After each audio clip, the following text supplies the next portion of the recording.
8:30 a.m. Preston Sterling Ford just got the call. His biggest investor found $12 million missing. They're pulling out. $2.3 billion gone in 48 hours. Now he's standing in his lobby staring at a black woman with a mop. Move that cart now.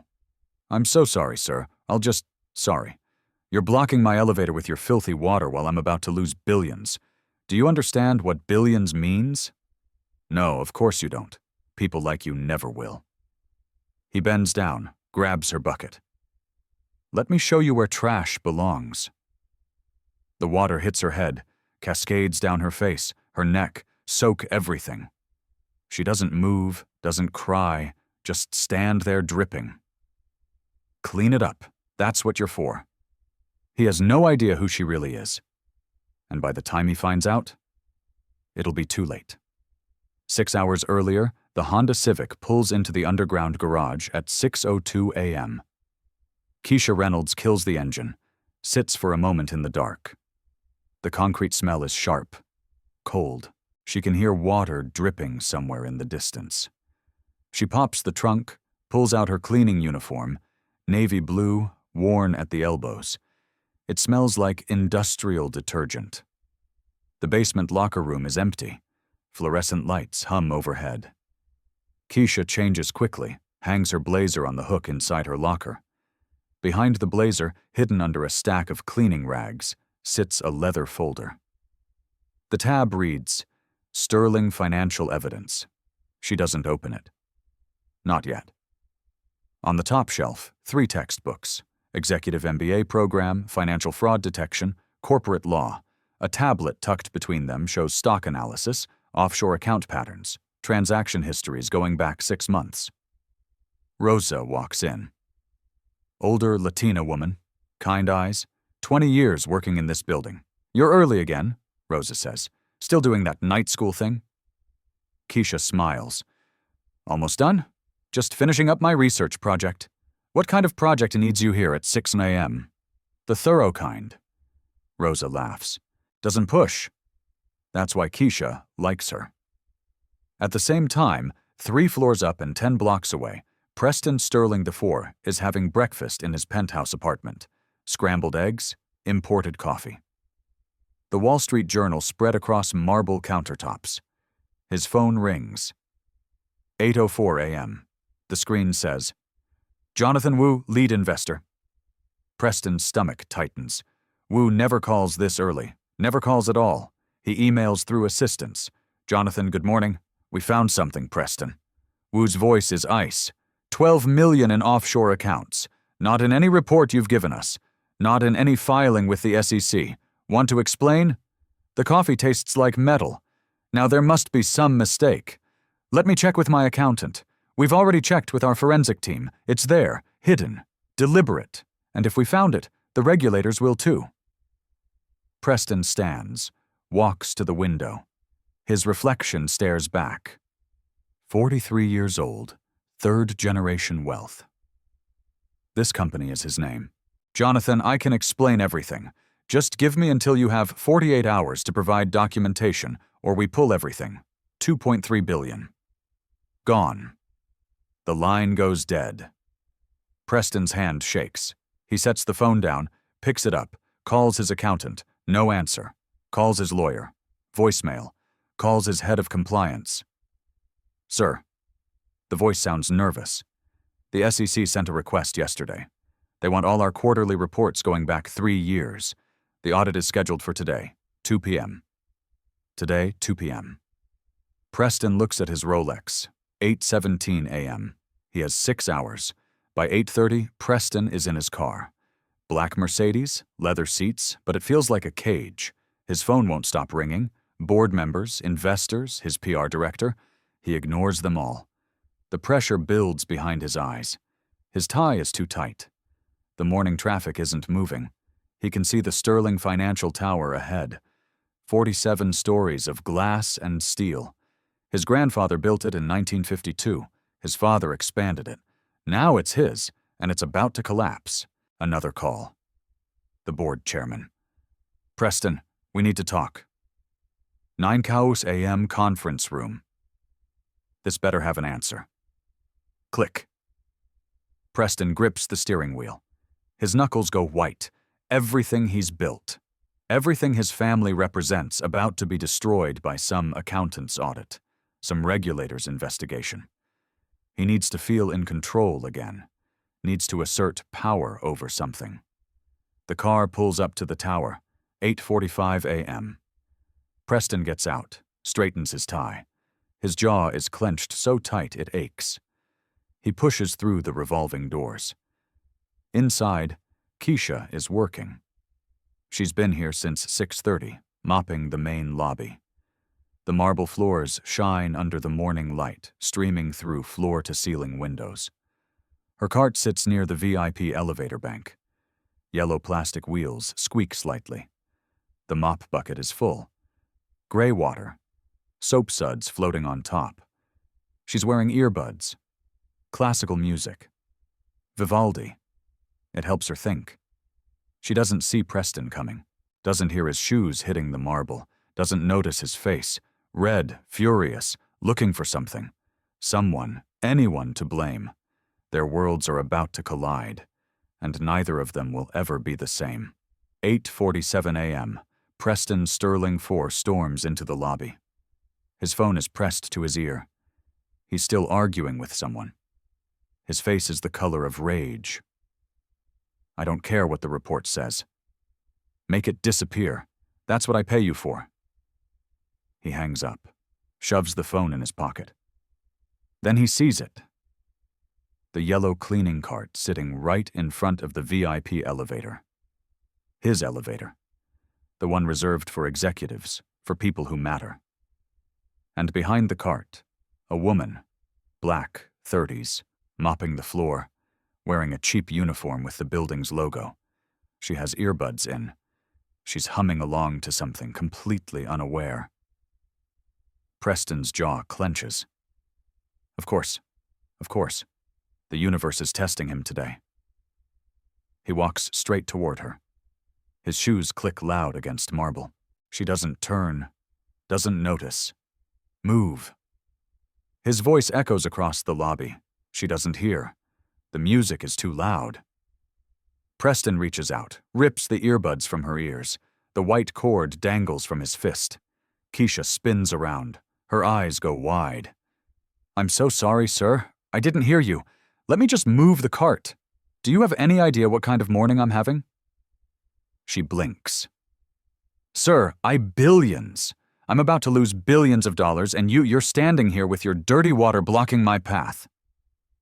Keisha steps back. Her hands come up defensive, apologetic. I'm really sorry, Mr. Sterling. I'll move right now. Just give me 1 second. 1 second. 1 second. Preston's voice rises. People in the lobby turned to look. Do you know what happens in 1 second in my world? Millions move, deals close, fortunes change, and you think your second matters? He looks down at the bucket. Gray water, floating soap scum, a dirty mop leaning against the side. Something in him snaps. You want to know what you're worth? He bends down, wraps both hands around the bucket handle. Let me show you. Keisha's eyes widen. Sir, please don't. Too late. Preston lifts the bucket, swings it up, and dumps the entire contents over her head. The water hits like a wave. Cold, filthy. It drenches her hair, runs down her face, her neck, soaks through her uniform. Dark patches spread across the fabric. The water pools at her feet. Soap suds cling to her shoulders. She stands there frozen, dripping. The lobby goes silent. Preston drops the empty bucket. It clatters against the marble, loud, final. There, he says. Now you look like what you really are. Dirty, worthless. Someone who cleans up after people like me. Keisha doesn't move. Water drips from her chin. Her hands hang at her sides. She just stares at him. Her face is blank. No tears, no anger, just that stare. It unnerves him. Just for a second. Then Preston sees the crowd. 20 people, maybe more, standing in the lobby watching. Some have their phones out recording. Good. Let them see. Let them know what happens when you get in his way. What are you all looking at? Preston snaps. She'll clean it up. That's her job. He turns toward the elevator, presses the button. The doors open immediately. He steps inside. As the doors close, he sees her still standing there, still dripping, still staring. The doors shut. Preston takes a breath. His heart is pounding, but he feels better, more in control. He needed that. The elevator rises, 47 floors to his office, to his world. He has no idea what he just started. Back in the lobby, Keisha finally moves slowly, deliberately. She reaches into her pocket, pulls out her phone. The screen is wet, but it still works. She wipes it dry on the only part of her uniform that isn't soaked. Then she opens the camera app, starts recording. For the record, her voice is steady, calm. Today is Friday, December 2nd. The time is 8:49 a.m. My name is Keisha Reynolds. I am an employee of this building. What you just witnessed was Preston Sterling IV, CEO of Sterling Financial, assaulting me with a bucket of dirty water. She pans the camera, shows the wet floor, the empty bucket, her soaked uniform. There are approximately 20 witnesses. Security cameras captured everything. I am documenting this for legal purposes. She stops recording, saves the video. A woman approaches, mid-40s, expensive suit. She looks horrified. Are you okay? Oh my God, I can't believe he just did that. Here, let me help. I'm fine, Keisha says. But thank you. I got it on video. Do you want me to send it to you? Keisha nods. Please. And if you could send it to the building security office as well. Absolutely. That was disgusting. He can't treat people like that. More people gather, offering help, offering outrage. 3 more people volunteer their videos. The building manager rushes over. Harold Jenkins, 62. White. Been here 30 years. He's sweating. Keisha. Oh no. Oh no. No. No, let's get you to the locker room. Get you cleaned up. Thank you, Mr. Jenkins. And listen. His voice drops. Mr. Sterling is under a lot of stress today. Big audit. Investor troubles. I'm sure he didn't mean. Keisha looks at him. That same blank stare she gave Preston. He dumped a bucket of water on my head, Mr. Jenkins, on purpose while calling me worthless in front of witnesses. You think he didn't mean that? Harold shifts uncomfortable. I'll talk to him. I'm sure we can work this out. I'm sure we can, Keisha says. Is there anything else? Just go get changed, take your time, and maybe just keep a low profile for the rest of the day. Keisha picks up the empty bucket, the mop, starts pushing her cart toward the service elevator. I'll do exactly what I need to do, Mr. Jenkins. She walks away, water dripping from her hair, leaving wet footprints on the marble. Harold watches her go. He has a bad feeling about this. A very bad feeling. He pulls out his phone, texts Preston's assistant.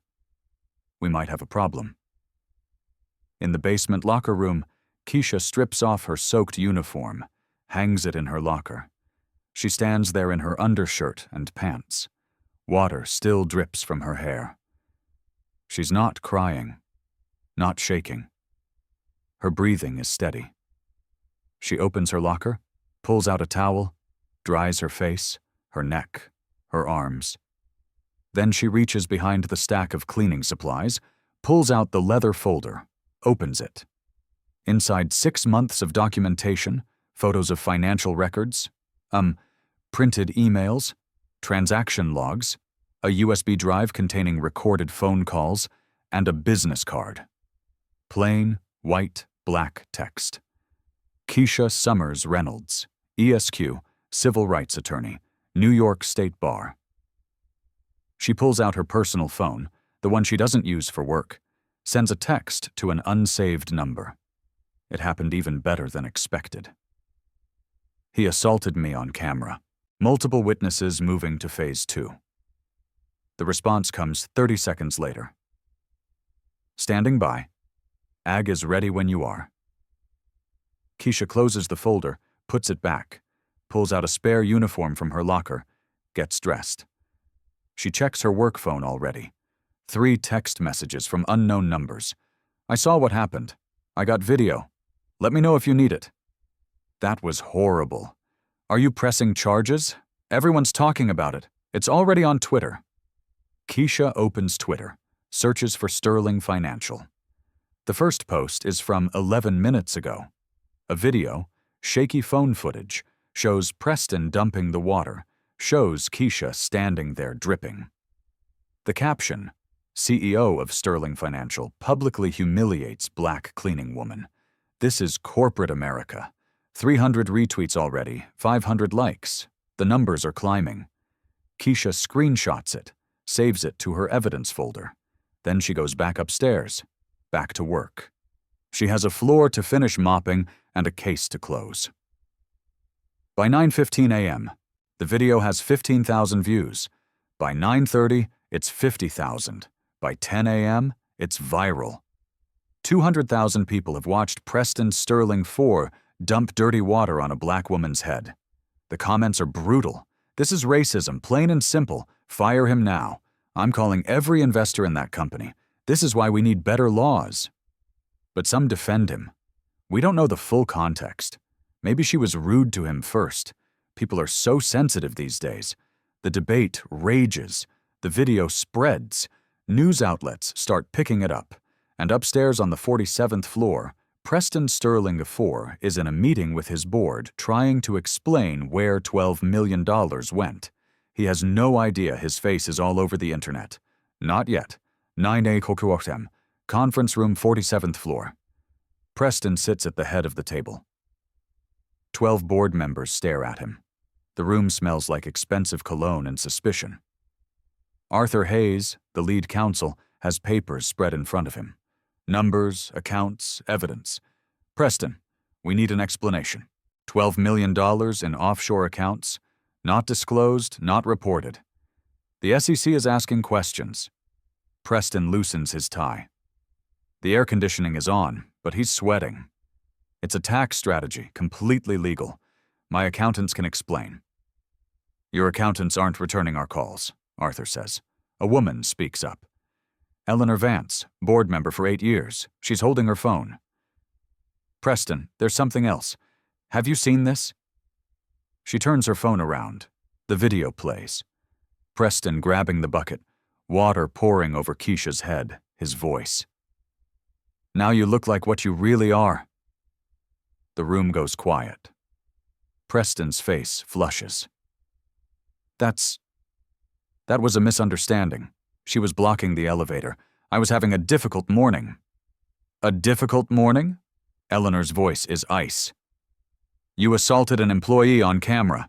It has 200,000 views. I didn't assault anyone. I spilled some water. She's fine. She's fine. Arthur leans forward. Preston, this is a lawsuit waiting to happen. Hostile work environment, discrimination, assault. Take your pick. Another board member, Robert Chang, pipes up. My daughter sent me this video. She's furious. Says we should boycott the company. She's not alone. Look at the comments. Preston stands. This is being blown out of proportion. Some janitor got wet. That's not a national crisis. The way he says janitor makes everyone uncomfortable. Eleanor sets her phone down. We need damage control, a statement, an apology. I'm not apologizing. Excuse me. I'm not apologizing to staff for having a bad morning. She'll get over it. They always do. Arthur closes his folder. Preston, you're not hearing us. This is serious. Combined with the financial irregularities, this makes you a liability. A liability? This is my company. My name is on the building, and that name is trending on Twitter right now for all the wrong reasons. Preston's phone buzzes. Then again and again. Text messages flooding in. He glances at the screen. His PR director. We need to talk now. His assistant. Multiple news outlets requesting comment. His wife. What did you do? He silences the phone, shoves it in his pocket. We're done here. I have an audit to prepare for. He walks out, slams the door behind him. The board members look at each other. Nobody speaks for a long moment. Then Eleanor, we need to start discussing succession plans. Meanwhile, 3 floors down, Keisha is cleaning the executive offices. Her new uniform is dry. Her hair is pulled back. She pushes her cart slowly, methodically. She's in the office of Gregory Stone, Senior VP. He's in the board meeting. His desk is covered in papers. Keisha sprays the desk with cleaner, wipes it down. As she does, her phone camera is recording, pointed at the papers, quarterly reports with handwritten notes in the margins. Move this to Cayman account. Hide until after SEC review. She cleans for 30 seconds, gives the camera time to capture everything. Then she moves on. Next office, same routine. By 10:30, she has photos from 6 different offices, all showing the same pattern: money being hidden, reports being falsified, a conspiracy in plain sight. She's in the break room when her phone rings. Unknown number. Hello, Ms. Reynolds. This is Sarah Kim from CNN. We saw the video from this morning. Would you be willing to give a statement? Keisha keeps her voice neutral. I appreciate you reaching out, but I need to handle this through proper channels first. We'd love to tell your story. What happened to you was wrong. I agree, but now is not the right time. Thank you. She hangs up. 2 more calls come in. MSNBC local news. She ignores them. Her work phone buzzes. Text from Harold Jenkins, the building manager. Need to see you. My office now. Keisha heads down to the ground floor. Harold's office is small, cramped. It smells like coffee and stress. He's sitting behind his desk, rubbing his temples. Close the door.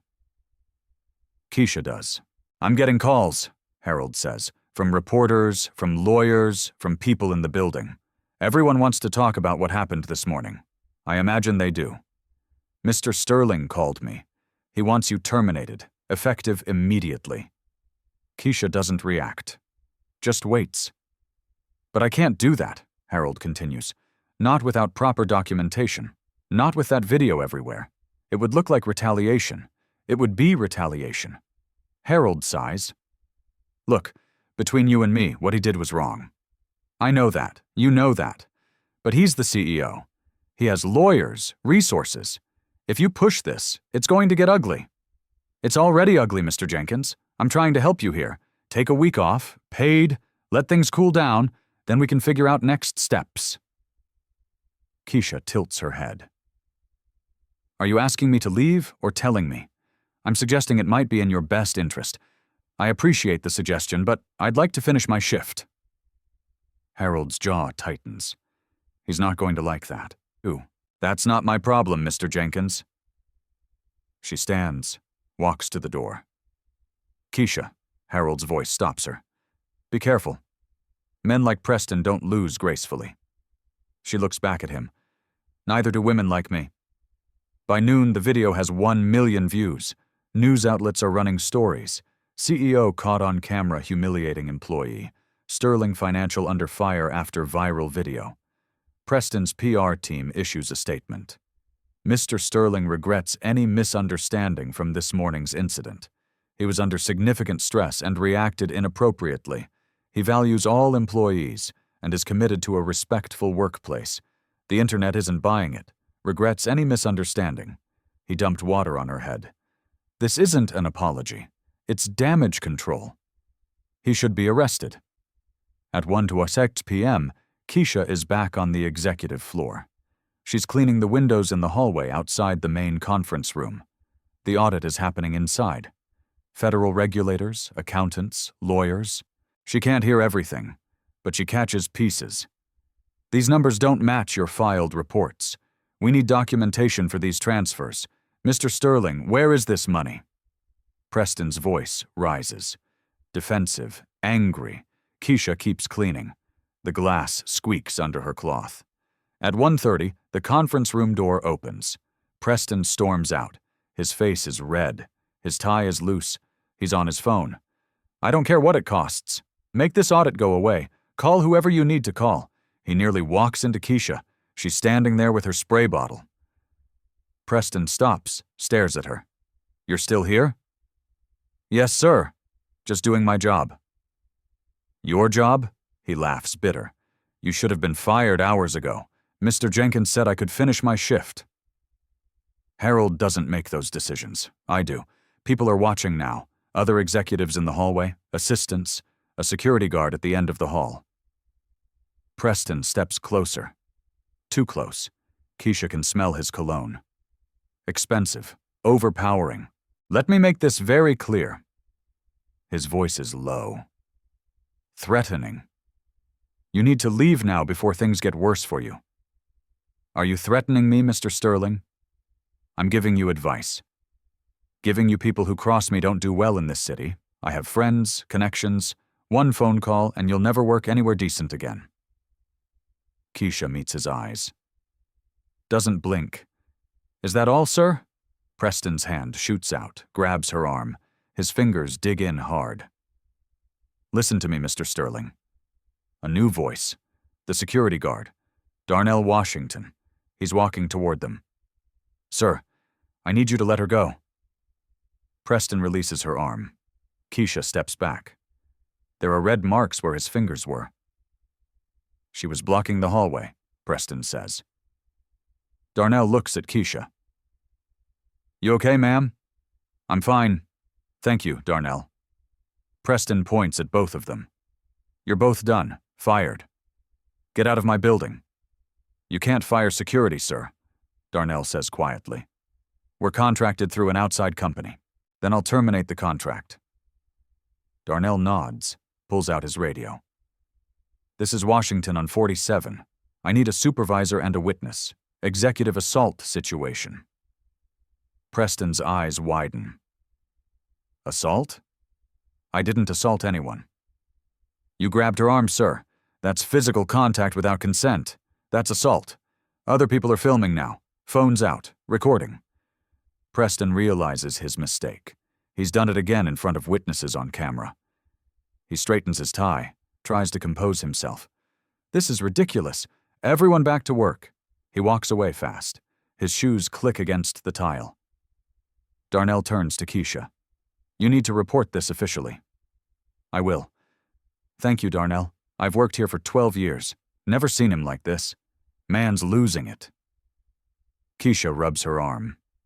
The marks are already darkening, bruises forming. Can I get photos? She asks for documentation. Darnell takes 3 pictures with his phone, close-ups of the fingerprint bruises. He sends them to her. You're building a case, he says. Not a question. Keisha doesn't answer, just nods. Good, Darnell says. Someone needs to stop him. By 2 p.m., the audit breaks for lunch. The federal investigators look grim. They found something. A lot of somethings. Preston is in his office. Door closed, yelling at someone on the phone, and Keisha is in the basement changing her clothes again. But this time she's not putting on a janitor's uniform. She's putting on a suit. 2:30 p.m. The conference room is full. 15 investors, the audit team, board members. Preston stands at the head of the table. His presentation is on the screen behind him. Charts, graphs, numbers that don't quite add up. He's in the middle of explaining offshore tax strategies. When the door opens, everyone turns. A woman walks in, black, 30s, but she's not wearing a janitor's uniform anymore. She's wearing a charcoal gray suit, tailored, expensive. Her hair is down, professional. She carries a leather briefcase. Preston's brain stutters.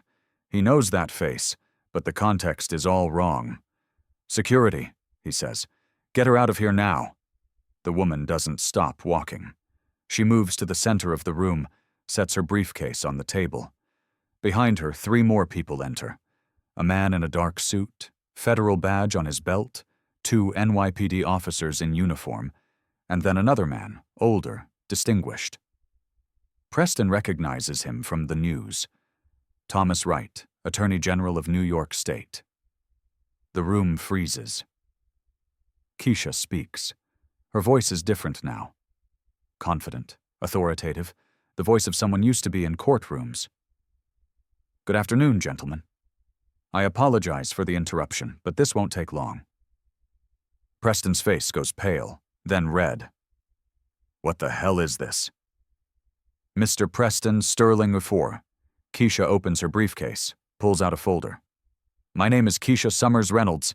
I'm an attorney with the New York State Bar Civil Rights Division. I've also worked as a federal prosecutor for 6 years.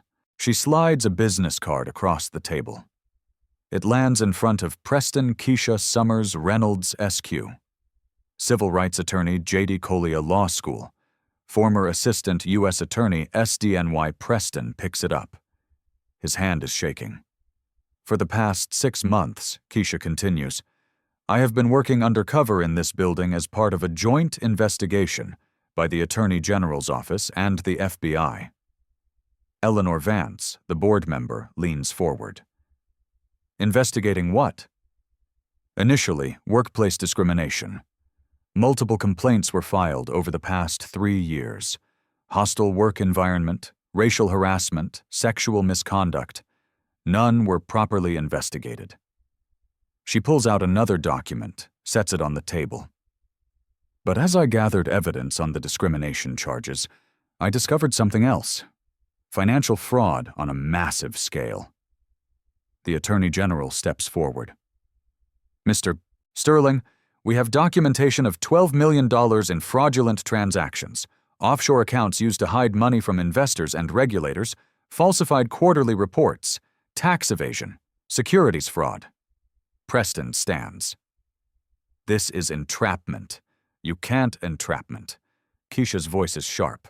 I worked as a janitor. I cleaned floors. I observed. I documented. I didn't coerce you into anything. You committed these crimes on your own. She turns to the room, makes eye contact with each person.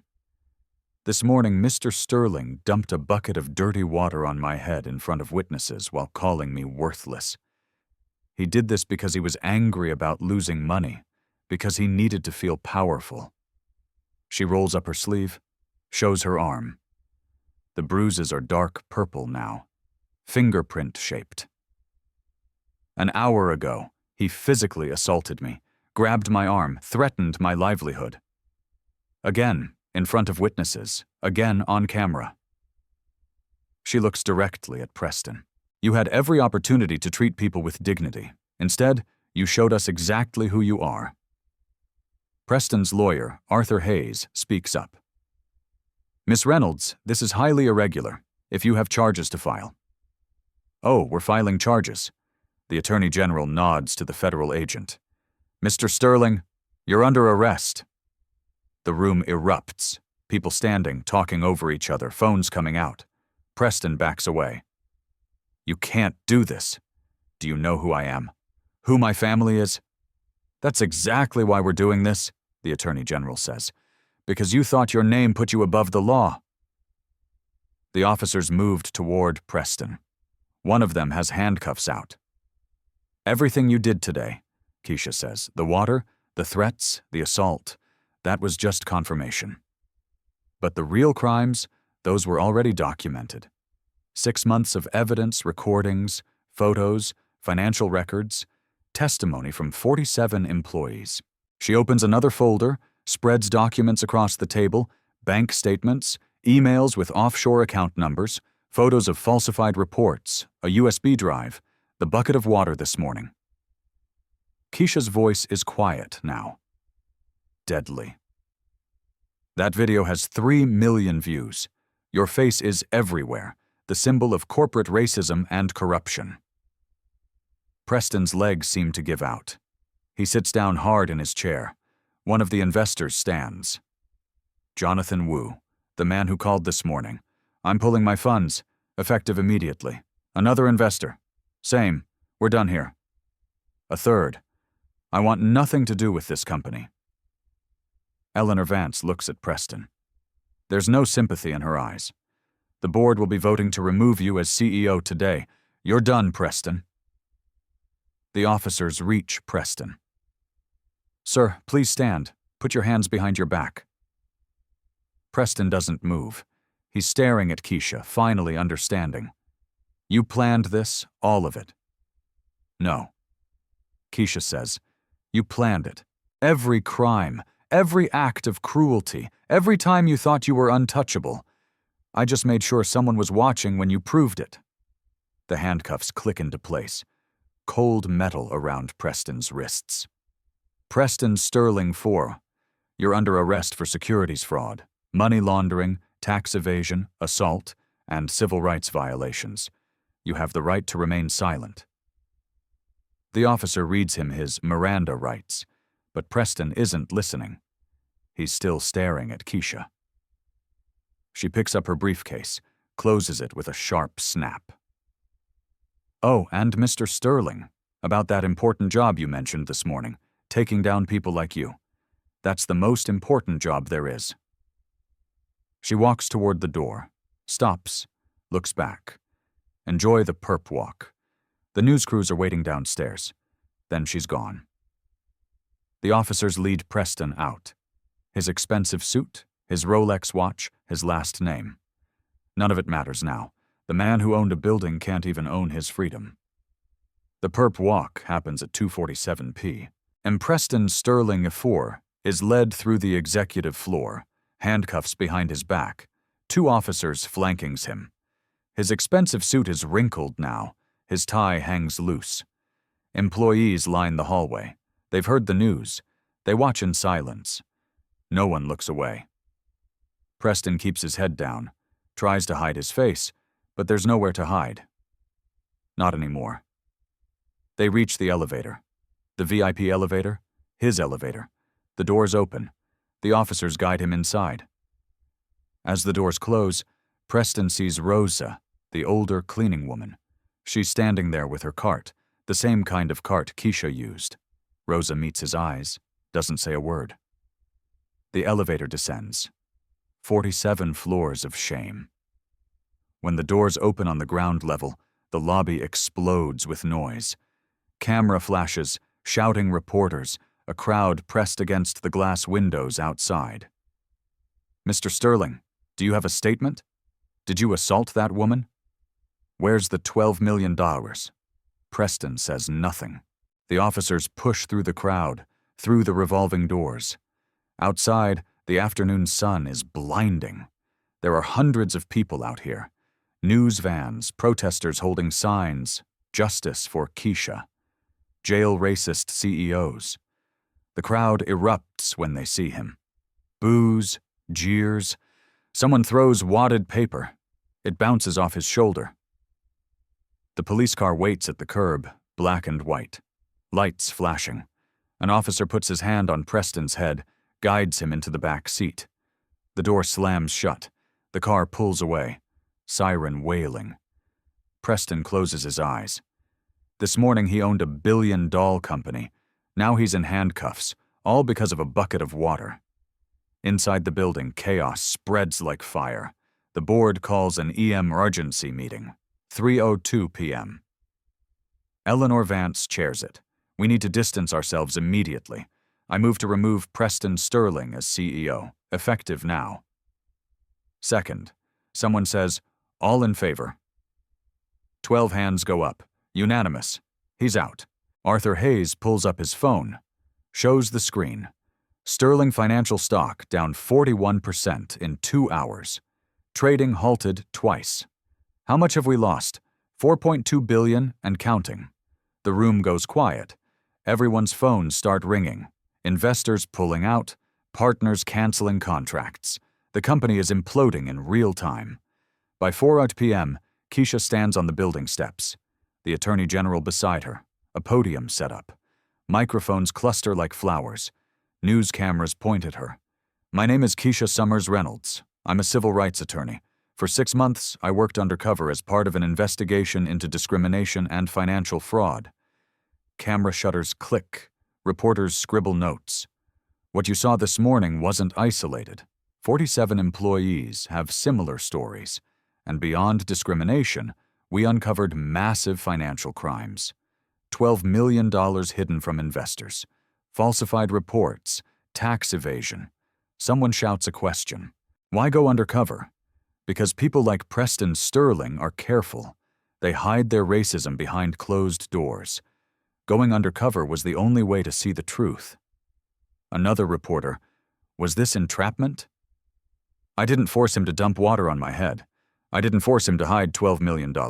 He made those choices. I just made sure there were consequences. The crowd cheers behind Keisha. Other employees step forward. Jamal speaks first. Young black man, mailroom worker. He called me boy every single day. I stayed silent because I needed the paycheck. I'm not silent anymore.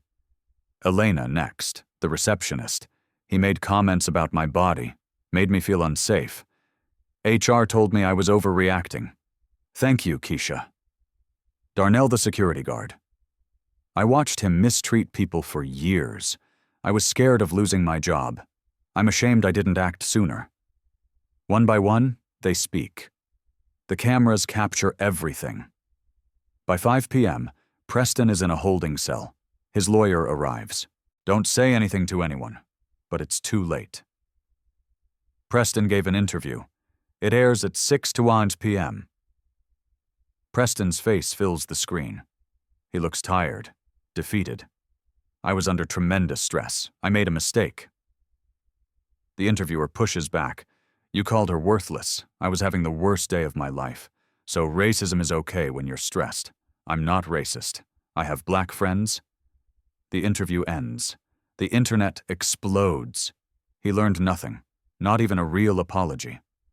His publicist releases a statement an hour later. Mr. Sterling deeply regrets any offense caused. He hopes to make amends. The response is brutal. Too late. Actions have consequences. By midnight, Preston Sterling's name is the #1 trend worldwide. 3 million people have watched the video. His life as he knew it is over, and it's only been 12 hours. 3 months later, federal courthouse, downtown Manhattan. The courtroom smells like old wood and tension. High ceilings, dark panels, American flag in the corner. Judge Maria Gonzalez presides. She's been on the bench for 20 years. She's seen everything. Preston sits at the defendant's table. His suit is different now, off the rack.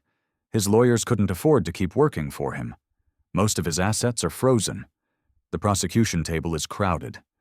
Federal prosecutors, the Attorney General's team, and Keisha. She's there as a witness, as the person who brought it all down. The charges are read aloud. The list takes 3 minutes. 12 counts of securities fraud, 8 counts of money laundering, 15 counts of civil rights violations, conspiracy to defraud investors, obstruction of justice, assault. Preston pleads not guilty to everything. The trial lasts 4 weeks. Week 1, financial crimes. Expert witnesses explain the offshore accounts, the hidden money, the falsified reports, numbers projected on screens, bank statements, email trails, everything is documented. One prosecutor holds up a printed email. Preston's words to his accountant. Move this to the Cayman account. Nobody needs to see it. Preston's lawyer objects. Taken out of context. The judge overrules. The context seems quite clear, counselor. Week 2. Witness testimony. 47 former employees take the stand one by one, each with a story. Jamal describes the daily humiliation. He'd snap his fingers at me, call me boy. When I brought him coffee, he'd inspect it like I might have spit in it. He said that out loud. Elena talks about the inappropriate comments, the late-night requests to work alone. He made me feel like an object, not a person. A junior analyst, Ananya, describes her performance review. He told investors I was surprisingly articulate, then looked at me and said, "For someone like you, everyone knew what he meant." Preston's lawyer tries to discredit them. "Isn't it true you were fired for performance issues?" "No, I quit because I couldn't take it anymore." "Isn't it possible you're exaggerating to get a settlement?" "I don't need a settlement. If I need him to face consequences." The jury watches, takes notes. Some look angry, others look disgusted. Week 3. The video evidence. The bucket incident plays on a screen. Full resolution. Sound on. You can hear everything. Preston's voice. People like you. The water splashing. Keisha's silence. The jury watches. Some W's. One woman covers her mouth. Then the security footage from later that day. Preston grabbing Keisha's arm. The bruises forming. His threat. One phone call. And you'll never work in this city again. More witnesses. People who saw it happen. The security guard, Darnell, testifies. I've worked security for 15 years. I know assault when I see it. That was assault. Preston's lawyer cross-examines. Isn't it true, Ms. Reynolds was undercover, that she was trying to provoke him? She was mopping a floor. He attacked her, but she was secretly recording everything. Isn't that entrapment? Darnell leans forward. Sir, being recorded doesn't make you commit crimes. It just means people see you doing it. The courtroom murmurs. The judge gavels for silence. Week 4. Keisha takes the stand. She's sworn in, sits down. The prosecutor starts gently. Ms. Reynolds, can you describe your role in this investigation? I was hired by the Attorney General's office to investigate discrimination complaints. I went undercover as a janitor to observe workplace culture and gather evidence. Why undercover? Because people act differently when they think no one important is watching. As a janitor, I was invisible. That let me see the truth. And what truth did you see? Keisha looks at the jury, makes eye contact with each person. I saw a man who believed his wealth and name put him above the law, who treated people like disposable objects, who stole from investors while humiliating employees. And when he was caught, he felt entitled to destroy anyone who threatened his power. The prosecutor shows the bucket video again. Can you describe what happened that morning? Mr. Sterling had just learned his crimes were being discovered. He was losing control. When he saw me, a black woman in a service position, he saw someone he could dominate. He dumped dirty water on my head while calling me worthless. He needed to feel powerful over someone. Anyone! How did that make you feel? Honestly? Vindicated. Because in that moment, he proved everything we'd suspected about his character. He showed the world who he really was. Preston's lawyer cross-examines, tries to rattle her, fails. Ms. Reynolds, isn't it true you manipulated my client, set him up? I documented his behavior, his choices, his crimes. He set himself up. You recorded conversations without consent. I had a warrant. Everything I did was legal. Everything he did was not. You wanted him to fail. No, counselor. I wanted justice. There's a difference. The jury deliberates for 4 hours, not long. They return at 3:00 p.m. on a Thursday. The foreman stands, an older black man, retired teacher. On the count of securities fraud, how do you find? Guilty. On the count of money laundering. Guilty. On the count of civil rights violations. Guilty. Guilty. Guilty. Guilty. 35 times. Preston's face goes white. He grips the table. His lawyer puts a hand on his shoulder. The courtroom erupts. The judge gavels for order, but you can hear crying, cheering, relief. Sentencing happens 2 weeks later. Judge Maria Gonzalez reads from her notes. Her voice is measured, firm.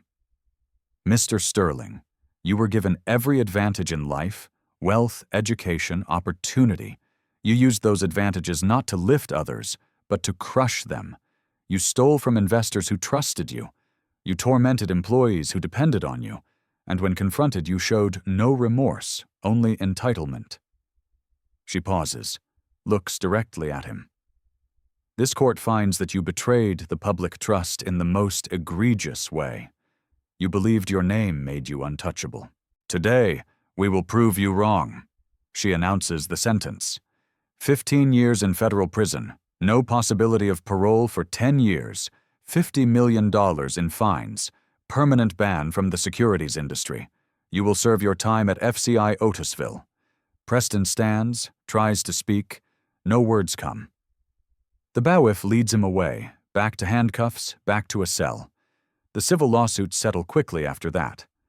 The company, what's left of it, pays $85 million to 127 former employees. Preston's personal assets add another $23 million. Sterling Financial is dissolved. The building was sold. Assets distributed. The SEC launches investigations into 40 other firms. The Sterling effect spreads. New regulations pass. Mandatory diversity reporting. Protected whistleblower status. Stricter oversight. 6 months after the arrest, Keisha visits the building. It's been renovated. The ground floor now houses a free civil rights clinic. The lobby where Preston dumped water on her head. Now it's a welcome center for people seeking legal help. There's a plaque on the wall, bronze, simple, in memory of all who suffered here, in honor of those who fought back. The bucket sits in a glass case, a museum piece now, a reminder. Keisha stands in front of it. Remember that morning? The cold water, the humiliation, the moment everything changed. A young woman approaches. College student, intern at the clinic. Miss Reynolds, there's someone here who needs help. Workplace discrimination case. She saw your story. It gave her courage to come forward. Keisha smiles. I'll be right there. Right. She takes one last look at the bucket, then walks away. There's work to do. Justice isn't a moment. It's a movement. 1 year later, Keisha stands in the lobby of what used to be Sterling Financial Tower.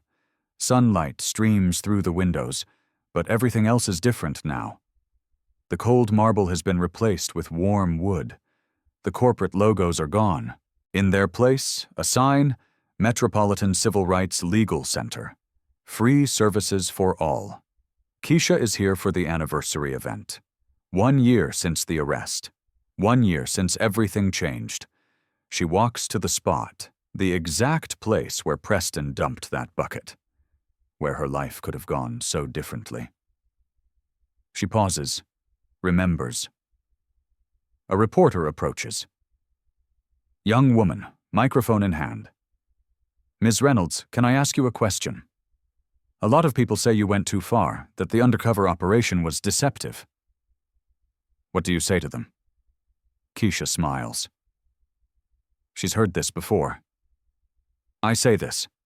I didn't force Preston to be racist. I didn't force him to steal. I didn't force him to assault me. Those were his choices. I just made sure someone was watching when he made them. Do you have any regrets? Only one. That it took 6 months. That 47 people had to suffer before we had enough evidence. That's what I regret. The reporter nods. Thanks to her, moves on to interview others. Keisha looks around the lobby. It's full of people today. Former employees, community members, journalists. They're here to celebrate, to remember, to acknowledge what happened. Rosa is here, the cleaning woman who asked about night school. She waves at Keisha. Smiles. Jamal is here too. He's wearing a suit now. College student, full scholarship, business major. He's already landed an internship at a Fortune 500 company, one with actual diversity policies. Elena started her own consulting firm. She helps companies create safe workplaces. She's already worked with 15 organizations. The demand is overwhelming. Darnell retired from security. Now he trains other guards, teaches them how to recognize abuse, how to intervene, how to be witnesses instead of bystanders. They all gather near the plaque, the one that honors their courage. Keisha steps to the microphone. The room quiets. 1 year ago, a man dumped dirty water on my head. He thought he was showing power. Instead, he revealed weakness, cruelty, corruption. She pauses, lets that settle. But this story isn't about him. It's about everyone who refused to stay silent, everyone who came forward, everyone who said enough. Applause ripples through the room. Since that day, we've helped 3,000 people through this clinic. We've recovered $340 million for victims of workplace discrimination nationwide. we've seen 89 executives prosecuted for similar crimes. 15 major companies have reformed their policies. More applause. Louder now. A new law was passed. Stronger penalties for workplace discrimination. Better protection for whistleblowers. Some people call it Keisha's Law.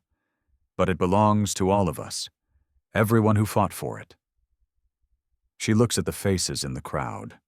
Survivors, advocates, people who believed change was possible. This isn't just one story. It happens everywhere. Maybe not with buckets and water, but with words, with systems, with silence. The question isn't whether you've seen it. She pauses for effect. The question is, what will you do when you see it? The room is silent. Everyone is thinking, considering. If this story moved you, don't just feel, act, share it, make it viral, make it impossible to ignore. Because every share is a reminder that accountability is possible. She gestures to the clinic behind her. If you're facing discrimination, there's help. You don't have to stay silent. Your voice matters. Resources are available. Use them.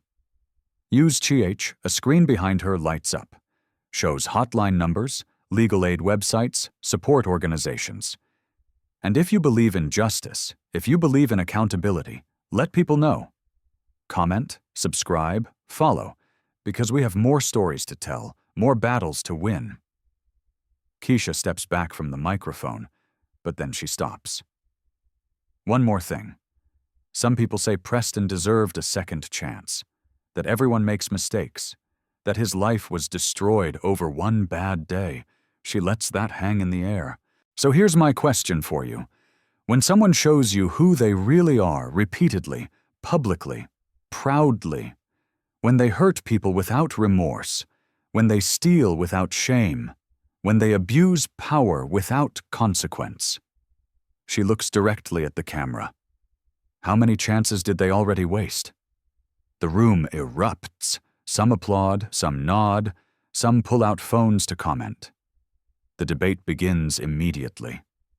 Keisha walks to the glass case. The bucket sits inside. That yellow plastic bucket that changed everything. There's a small plaque beneath it. Where injustice ended, justice began. December 2nd, 2024. She touches the glass, smiles, then turns to greet the next person who needs her help. A young black woman, nervous, clutching papers. Miss Reynolds, I saw your video. What happened to you? It gave me courage. My boss, he's been... I understand, Keisha says. Come with me. Let's talk. You're not alone anymore.